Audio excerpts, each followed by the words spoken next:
They lied to you. Hell isn't chaos. It's order, meticulously structured, spiritually engineered, and older than the stars themselves.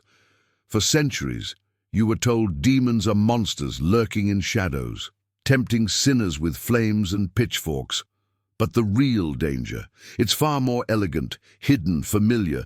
The true princes of hell don't dwell in fire, they dwell in you, in your pride, your guilt, your hunger for more. They're not stories, they're systems, and you've been inside one your whole life. This video isn't just a list of names, it's a descent through a forbidden map of consciousness, one the elites, the churches, and even modern spiritual teachers have deliberately kept sealed. Why? Because if you understood the blueprint, you might actually break free from it. Each of the 7 princes of hell isn't just a demon, they're a vibrational throne, a psychic technology installed in your habits, your institutions, your relationships. And every time you fall into self-sabotage, doubt, envy, or spiritual numbness, you're not just struggling. You're participating in an ancient ritual you were never told existed. So before you assume this is mythology, ask yourself, why are the same sins used to control society, control your body, and control your soul? They weren't cast down, they were replicated. The origin of the 7 princes of hell doesn't begin with rebellion. It begins with multiplication, not of bodies, but of frequencies.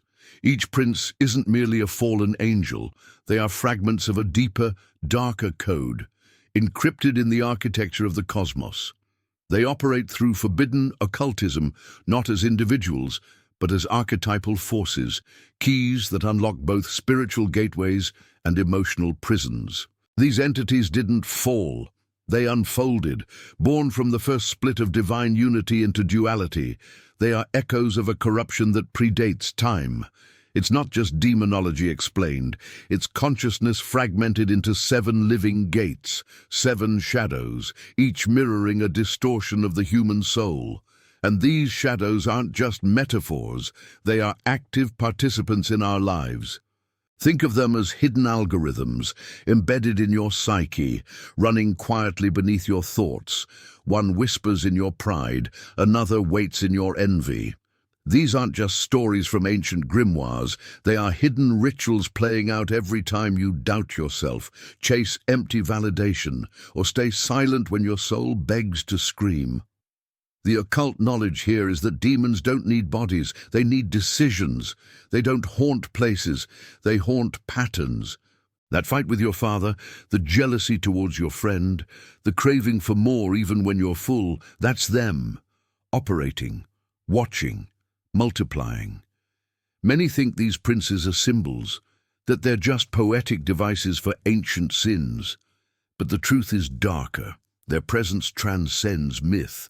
Each prince is a demonic entity, but also a vibrational throne, a kind of dark technology sitting at the root of your behavior. The 7 aren't just in hell, they're in habits, institutions, religions, and yes, in governments. This is infernal hierarchy disguised as culture. Mammon controls economies. Asmodeus whispers through media. Belphegor builds systems that reward laziness and spiritual decay. It's not about belief, it's about awareness. Once you start to see them, you can't unsee them. You realize the structure is too organized to be chaos. 7 distortions, 7 gatekeepers, each one tuning your soul like a harp strung with trauma. The Luciferian symbolism behind this is not rebellion, but orchestration. A forbidden teaching that what we call evil is not wild, but engineered. That your failures aren't random. They're part of a system feeding off your surrender. And the most dangerous part, we participate willingly because the prison isn't made of iron, it's made of desire. But here's the twist most ignore. Each prince is also a teacher. Yes, they corrupt. Yes, they consume. But only what you refuse to confront. The esoteric truth is that what you repress, they express. That thing you bury in silence. Leviathan speaks it for you. The pain you won't release. Beelzebub rots it for you. These aren't just fallen angels, they're reflections of spiritual imbalance. Arcane knowledge hidden in plain sight. They appear not to punish, but to reflect. Like a broken mirror, their power lies in showing you what you'd rather forget. The question is, will you look? In ancient occult powers, it was known that names hold force, not metaphorical force, literal resonance. The seven princes aren't just archetypes. Their names are forbidden demon names, each vibrating at a unique frequency capable of altering perception, emotion, and even memory. To know their names is to align with their current. That's why initiates are warned, don't call unless you're ready to answer. This isn't fiction, it's spiritual Gnostic heresy buried by those who feared its implications. Because once you understand how to identify a prince, you start to see which one's been living inside you all along. And perhaps the most terrifying truth of all, they didn't come to Earth. They came through us. Through trauma passed in bloodlines, through ancestral curses disguised as family traditions, through satanic bloodlines masquerading as royalty and clergy. These thrones are inherited and reinforced by elites and spiritual control. The seven princes weren't summoned, they were installed. You don't need to perform a ritual to feel their grip. You just need to live in a system built around astral manipulation, silence, greed, shame, addiction, apathy, and fear. And in that silence, their parliament waits. And at the center of it all, there is one light, not pure but blinding, a fallen star or perhaps an exiled mirror, the first to question, the first to rebel, or maybe the first to see. They say Lucifer fell, but what if he was pushed, not out of rebellion but out of clarity? Lucifer is not the cartoonish horned demon people were taught to fear. He is the embodiment of spiritual Gnostic heresy, the morning star who dared to pierce the veil and ask, why is this hidden? In a world ruled by obedience, he became the consequence of too much awareness. His so-called pride was never arrogance, it was vision. That hunger for occult knowledge, that fire in your gut to understand what no one will explain, that's Lucifer, not a devil, but a disturber, a being that shattered comfort in favor of truth. Lucifer is the prince of questioning, and his throne sits not in hell, but in the mind of every seeker who ever asked, what aren't they telling me? His light doesn't guide, it exposes. Think of a flashlight in a dusty attic. You might not like what you find, but it was always there. That's Luciferian symbolism in action, illumination as disruption. Every time you challenge dogma, reject blind faith, or choose experience over tradition, you walk his path. His pride is not about vanity, it's the spiritual audacity to say, I want to know, even if it destroys me. Throughout Demonology explained, Lucifer's portrayal has been warped, not because he is evil, but because he is inconvenient. Elites and religious institutions needed obedience, not awakening. So, the morning star became the ultimate villain, but in forbidden teachings, he remains a torchbearer, an initiator, the one who whispers through ancient grimoires, reminding the brave that there is more behind the curtain, more buried in the rubble of sanctioned truths. His curse was curiosity, and that's why true seekers often feel a strange pull toward him. Because he represents the original why. Ever notice how curiosity is punished, how questions are labeled as rebellion? Lucifer governs the space between silence and revelation. His presence is felt not in churches, but in classrooms, laboratories, and meditation rooms where seekers tear open the spiritual fabric to reach something raw. He's the itch behind every existential crisis, the glare in the eyes of those who've seen too much and can't go back to sleep. His is not the voice of comfort, it's the voice that says, keep digging. In that way, he doesn't corrupt your soul. He unmasks it, but this path is not easy. Lucifer doesn't hand out answers. He tears away illusions. Working with his current means burning off layers of identity built by others. And sometimes, what remains is frightening. No rules, no safety nets, just pure perception. This is where many turn away. Because without authority to lean on, without rituals to follow, you're left facing yourself. That's the true trial of the infernal hierarchy. Not fire, but freedom. And freedom, for most, is terrifying. That's why Lucifer is both liberator and destroyer. Yet his light isn't solitary. It reflects, it multiplies, it seeks those willing to become mirrors themselves. That's why occult powers often begin with Luciferian initiation. The shedding of false names, the breaking of sacred seals, the piercing of divine lies. Those who walk with Lucifer don't wear horns. They wear scars from battles most people pretend don't exist. And in those scars, they find esoteric truth. Not pretty, but pure. The kind of truth that hurts before it heals, like salt in a wound that was always there. Lucifer isn't the enemy of God. He's the enemy of control. And if that control has been dressed in divine robes and sold as salvation, then yes, he will rip it down, not to reign in chaos, but to offer a choice. In forbidden occultism, this is the first gate, pride not as sin, but as sovereignty. And if Lucifer is the light, what happens when that light touches another shadow? What ancient echo stirs when truth meets envy? Leviathan doesn't roar. He coils, quietly, invisibly. He doesn't need to strike because his weapon is suffocation. You won't hear chains. You'll just stop breathing your own desires. In the hierarchy of the 7 princes of hell, Leviathan is perhaps the most underestimated. Not because he lacks power, but because he steals yours. He is the prince of envy. Yes, but envy as vibration, not emotion. A silent erosion of will, a psychic undertow. While Lucifer burns, Leviathan drowns, and you never see the water rising until your voice is gone.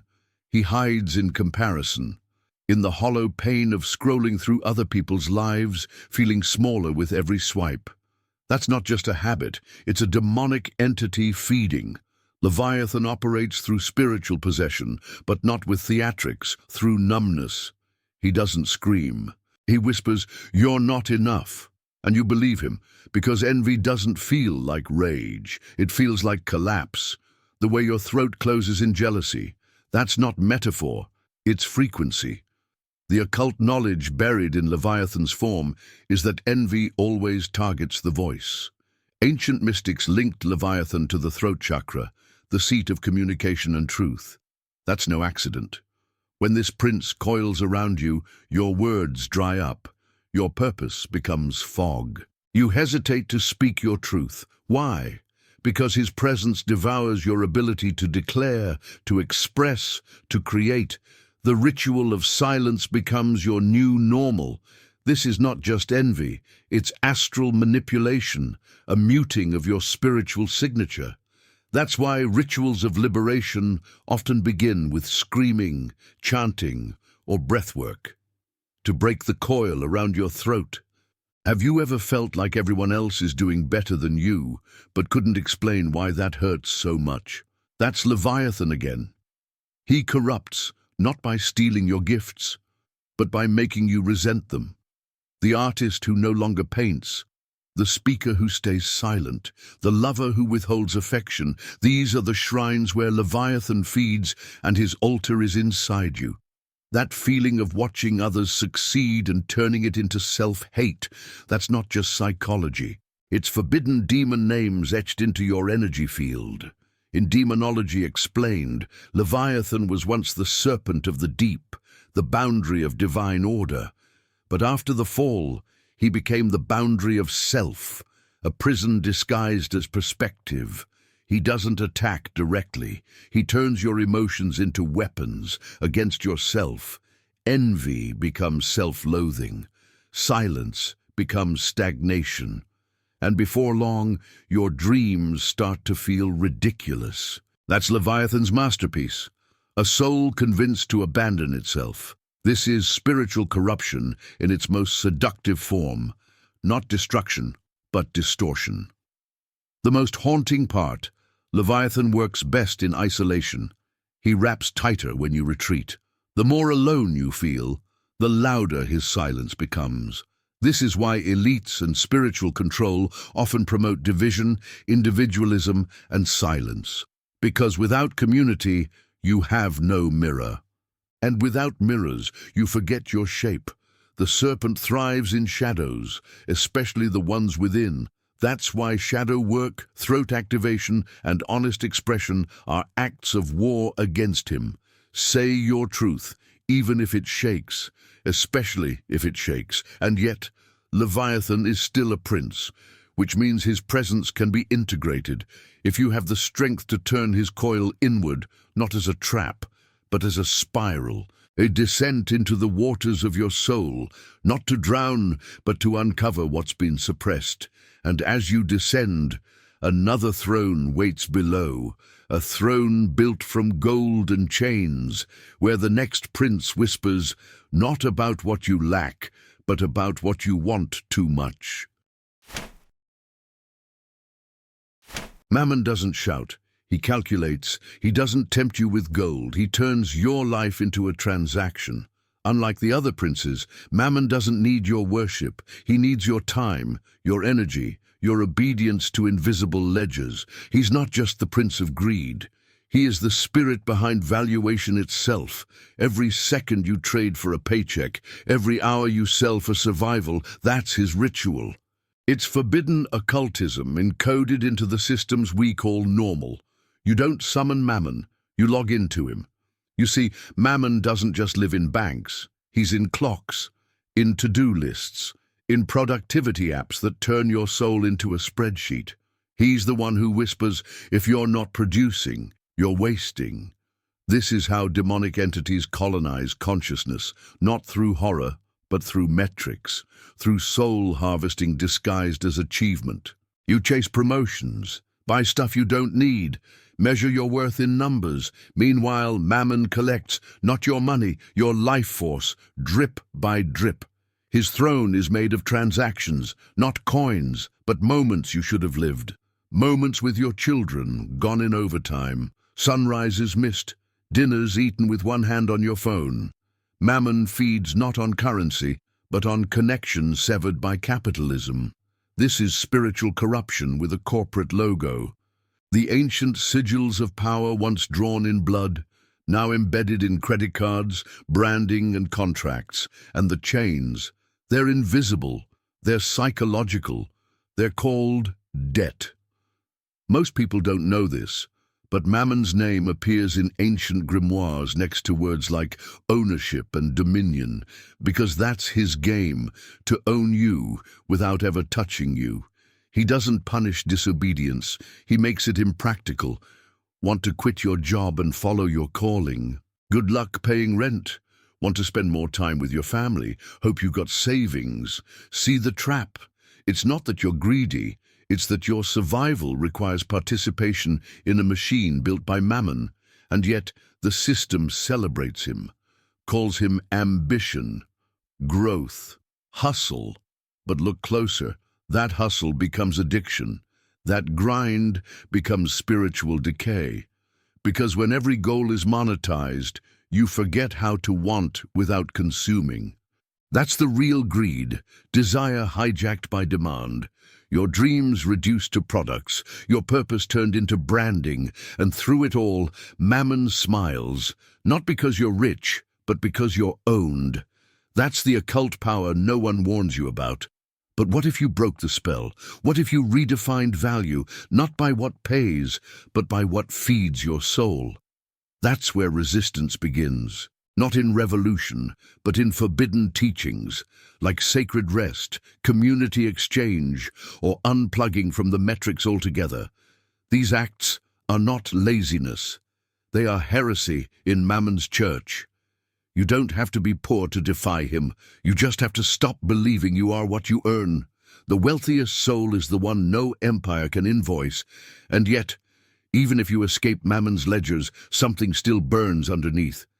A craving not for money, but for intensity, for sensation, for escape from the dull ache Mammon leaves behind. And that's when another prince appears, one with no chains, but with fire in his eyes. A fire you felt in every forbidden thought, every touch you pretend didn't matter, every fantasy you've never confessed. Asmodeus doesn't arrive with violence. He arrives with a gaze, one that sees every unspoken hunger you've buried. He's not just the prince of lust. He is the embodiment of unsatisfied yearning, of forbidden desires that curl beneath your skin like fire with no flame. He doesn't need to touch you to consume you. He just needs you to hide from yourself. In the infernal hierarchy, Asmodeus governs not pleasure, but the need for it. The emptiness that demands to be filled, but never is. And in that endless reaching, he feeds. Lust, in his realm, is not sex, it's compulsion. Shopping you regret, binging late into the night, obsessively checking your phone, hoping to feel something. These are not bad habits, they are demonic entities disguised as pleasure. Asmodeus rules every moment you chase sensation instead of connection. And the worst part? You know it's not what you want, but you do it anyway. That's spiritual possession, not of your body, but of your choice. And your soul, just another candle burning out in silence. He haunts the places we don't talk about, the bedroom, the fantasy, the memory we replay but never share. He thrives in hidden rituals, those compulsive thoughts, secret scrolls, shame-filled habits no one sees. He is the fire under the surface, the heat in the chest, the pulse in the fingertips. And while others warn you of demons with claws, Asmodeus waits inside your comfort zone. He isn't seductive because he's beautiful. He's seductive because he makes you forget the cost. Many spiritual paths ignore him or repress him, but occult knowledge warns. What you repress becomes a portal. Asmodeus enters through denial, through spiritual teachings that shame the body while secretly craving its ecstasy. That's why so many gurus fall, because Asmodeus doesn't just tempt, he mirrors. He shows you the very parts you've locked away, and once you see them, you either run in fear or integrate them with eyes wide open. The choice is yours, but denial, that's his altar. He also rules over esoteric truth, that pleasure isn't sin, but avoiding its shadow is. That lust turns demonic only when we separate it from meaning, from presence, from soul. Asmodeus corrupts not by giving you what you want, but by convincing you it's all you'll ever be, that love is fake, that touch is transaction, that you are just a body, starving for attention. And once you believe that, you'll burn for eternity. Not in hell, but in habit. In ancient grimoires, he was feared not for violence, but for his knowing. Asmodeus sees your fantasies, the ones you won't even admit in therapy. He doesn't shame them, he amplifies them. Not to help you, but to devour the energy they generate. That's soul harvesting through seduction, and that's why true initiates work with sacred sexuality, with presence, with breath. Because to face Asmodeus is to face yourself, naked, trembling, and powerful. If you can stay in that fire, you can transmute it. But when most flee from that heat, they seek numbness, escape, and so they turn to other pleasures, food, drink, indulgence without end. But the body has limits, and when it's pushed too far, something begins to rot, something sacred, and that's when the next prince enters, not with seduction, but with decay. He doesn't dance, he devours. Beelzebub doesn't knock, he festers. You don't invite him in. He grows in the cracks of everything sacred you've neglected. Known as the Lord of the Flies, he doesn't just symbolize decay. He is decay, spiritual, emotional, physical, the kind that creeps in when meaning dies. He is the prince of gluttony. Yes, but not just in appetite.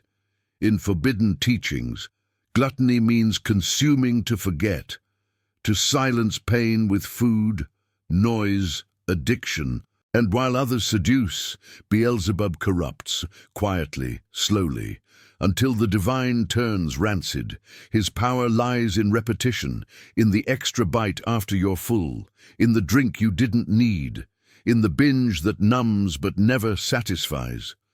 Beelzebub's rot is not violent, it's comfortable. It hides in patterns you defend. I deserve this. It's just one more, and each time a little more light fades. He is the prince of justification. The whisper that says, "You're broken anyway, why not indulge?" That's not hunger, that's spiritual possession dressed as self-care. Beelzebub feeds on what used to be sacred, your rituals, your routines, your discipline. He doesn't need you to worship him, he just needs you to forget what you were building, that body you wanted to heal, that practice you wanted to commit to. He turns it into apathy. He's not a demon of fire, but of filth. In Demonology explained, he governs not just over indulgence, but disintegration. He turns temples into trash heaps. And in the end, you still feel empty, but now, ashamed too. And shame is his favorite spice. Because once you feel unworthy, you surrender, you stop trying. That's how soul harvesting works, not by fear, but by fatigue. Beelzebub waits until you're too tired to care, until you trade your divine spark for convenience, until your altar becomes a screen, until your nourishment becomes poison disguised as pleasure. That's not overeating, it's a hidden ritual, a ritual of self-abandonment in slow motion. Beelzebub also operates through systems, fast food industries, endless dopamine loops, algorithms designed to keep you scrolling, chewing, spending. This isn't just cultural, it's arcane knowledge weaponized, your biology turned into a market. Your cravings exploited by entities who understand that the quickest way to destroy a god is to feed him until he forgets he's divine. This is occult power at its most insidious, excess as erasure. And yet, there's something haunting about Beelzebub's presence, because beneath the rot there's grief, grief for the self you used to be, the purity you lost, the rituals you stopped practicing. He doesn't just feed, he reminds of what was sacred before it spoiled. And in that grief there is a key, because rot can also be compost, a place where something new might grow, if you stop feeding the decay and start facing the wound. But most won't. Most would rather sleep, ignore the mold spreading on their altar, and in that sleep something deeper sets in. Not hunger, not grief, but stagnation, the kind that whispers, "Why try at all?" And from that swamp of stillness, another prince rises, one who doesn't devour. He waits, smiling, as your dreams sink beneath the surface. Belphegor doesn't move, and that's the point. He rules not with force, but with absence. He doesn't need to take your dreams. He waits for you to bury them.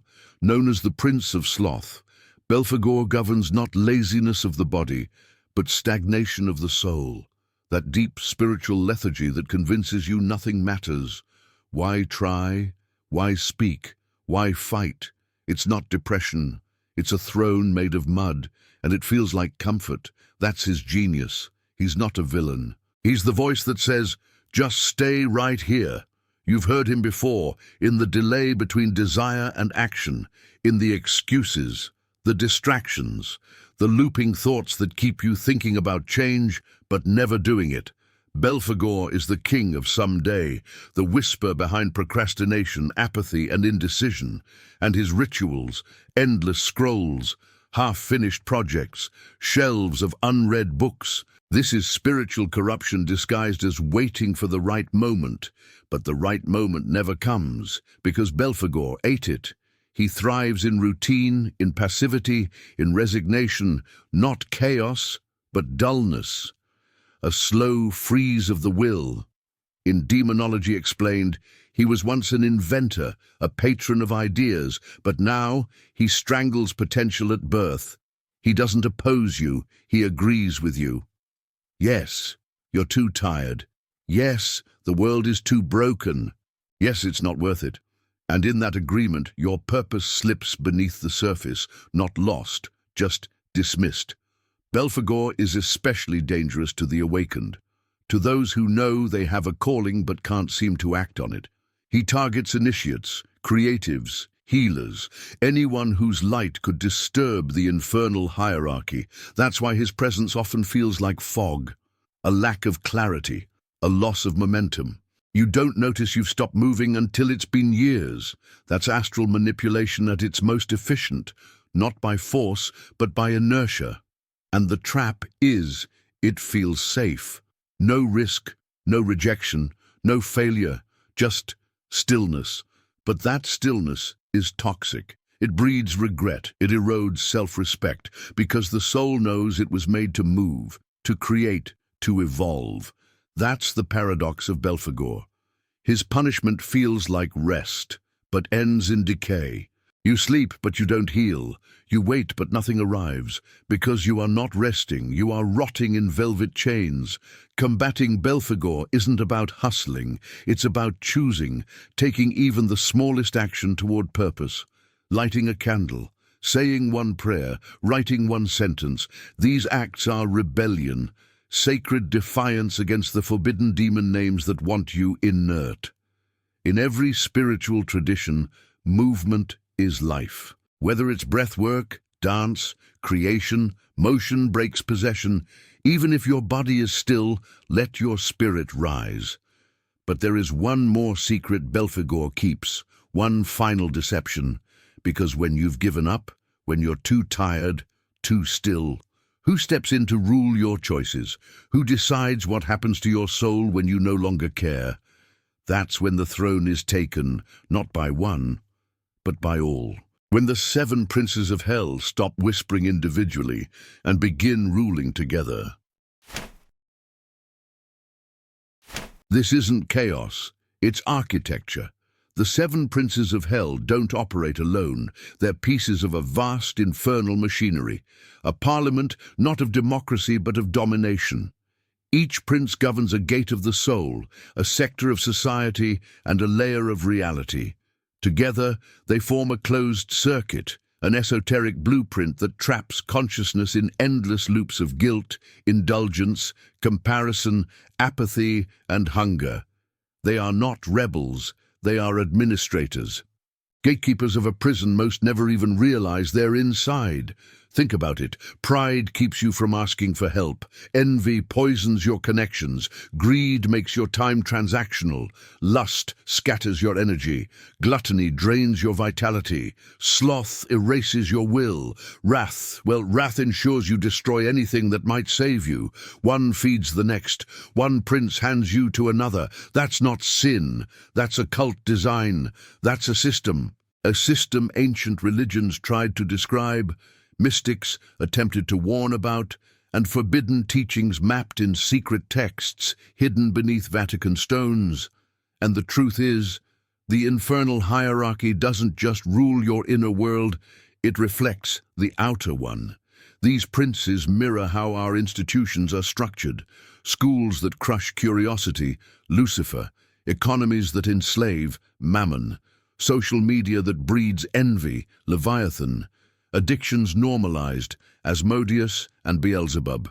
Political apathy encouraged, Belphegor. It's not a metaphor, it's spiritual possession scaled up into society. The elites and spiritual control systems didn't invent this. They inherited it.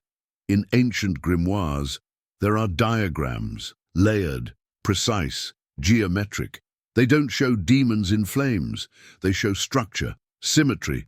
It's not hell as punishment. It's hell as pattern. That's what Satan's parliament really is. A metaphysical bureaucracy. A multidimensional legal system where each prince files their claim on a part of your soul, and unless you intervene, those claims go uncontested. That's why they don't need to fight you, they just need you silent. Even their sigils of power reflect this structure, symbols encoded with geometries that bind thought, seal energy, and mark territory. These aren't just mystical doodles. They're arcane knowledge in visual form, contracts, locks, frequencies. Every time you invoke them without awareness, you're agreeing to something, and once you agree, they remember you. That's the forbidden occultism behind invocation. You don't just call them, they call you back. And then they call each other. That's the terrifying part. Once one enters your field, the others are alerted. They operate like a hive. You overcome envy, but suddenly fall into greed.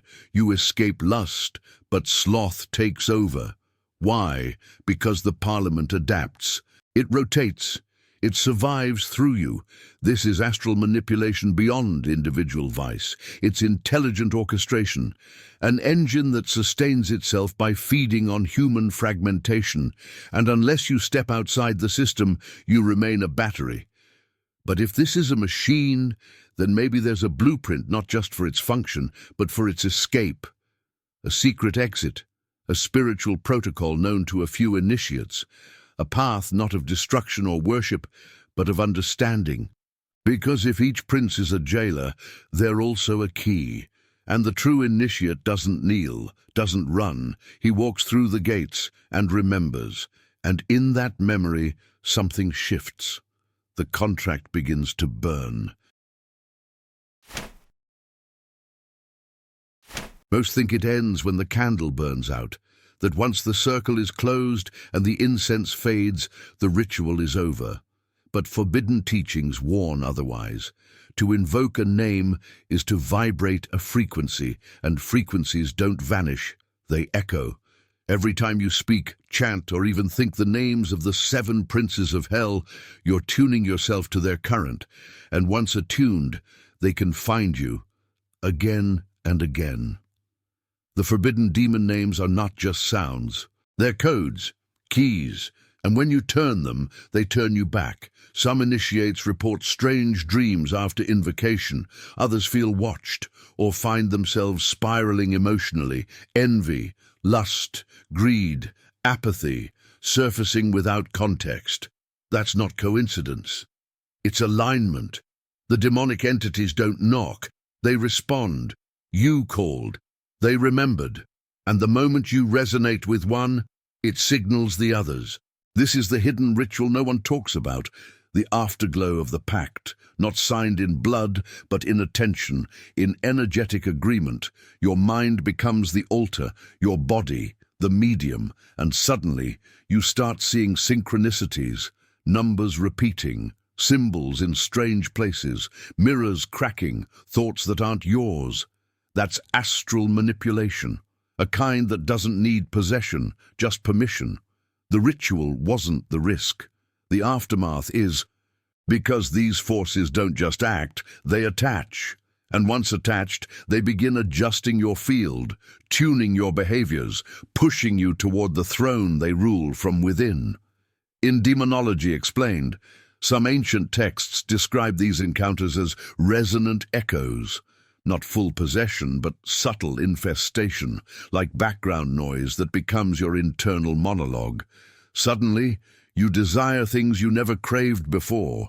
You speak with a tone that's not yours. You isolate. You perform behaviors that feed a pattern, their pattern. This is not punishment. It's spiritual corruption by exposure, because the gate doesn't close just because you're done. It closes when they are. This is why wise initiates cleanse, not just space, but memory, thought, intention. They fast, they disconnect. They anchor themselves in truth daily, through nature, through breath, through ancestral rites that strengthen sovereignty. Invocation requires more than candles. It demands occult power in its rawest form, self-mastery, because the true danger isn't demons showing up, it's you becoming the perfect host. And the scariest part, you'll feel powerful, enlightened, special, and that's how they stay. You'll start justifying the changes. I'm just evolving. I'm tapping into my shadow. But beneath that shadow, something else grows. Something that wants you to feel chosen, important, isolated. That's the bait. Because once you stop seeking connection and start seeking control, the trap is set. Elites and spiritual control systems thrive on that same principle. Elevate the ego, separate the soul. It's not worship, it's utilization. They don't need you to fear them. They need you to need them. So, the question becomes, what did you really invite? And can you uninvite it? Can you clear what clings without knowing its name? Because the next step isn't about exorcism. It's about understanding, integration, realignment. Because sometimes, to be free of a prince, you must first become its mirror and survive the reflection. The initiate doesn't flee from demons. He studies them, not to worship, not to fear, but to understand. Because each of the 7 princes of hell is not just a tormentor. They are a teacher, carved from your own psyche. Their thrones exist within you. And the real work begins when you stop externalizing evil and start tracing it inward. In forbidden teachings, integration doesn't mean surrender. It means awareness, seeing clearly, without shame, without denial. That's the first step of liberation. You name what owns you. This path isn't glamorous. It's not aesthetic rituals and moonlit chants. It's the daily grind of self-confrontation, the moment you pause before reacting, the breath you take before giving in to old urges. Integration is choosing not to perform the same pattern twice. It's occult knowledge turned inward, not about casting circles, but recognizing the circle you are caught in, the arcane code of your own wounds, addictions and fears. The work is slow and sometimes lonely, but real magic always is. Many will try to cast these forces out, thinking they can be purified through willpower alone. But the true initiate doesn't fight fire with water. He learns to walk through it, not as a victim, not as a slayer, but as a mirror. That's the secret at the heart of forbidden occultism. The demon you fear is the part of you still unloved. Leviathan is not your enemy. He's the silence you never broke. Asmodeus is not the threat. He's the passion you never honored. Beelzebub is not rot. He's grief denied for too long. This is Gnostic heresy at its most potent.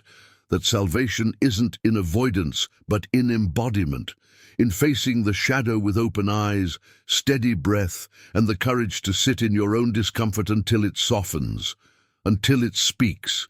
Because once it does, the voice isn't always monstrous. Sometimes it's your inner child. Sometimes it's your ancestor. Sometimes it's you before the trauma. That's when the prince becomes a guide. Not by changing, but by being seen. And don't confuse integration with indulgence. This isn't about justifying your darkness. It's about reclaiming the energy locked inside it, turning rage into strength, lust into intimacy, envy into inspiration, sloth into sacred rest, greed into boundaries, gluttony into presence, pride into sovereignty. That's spiritual alchemy, the transmutation of raw human distortion into divine power, not through denial, not through obedience, through choice. In that sense, the infernal hierarchy becomes a ladder.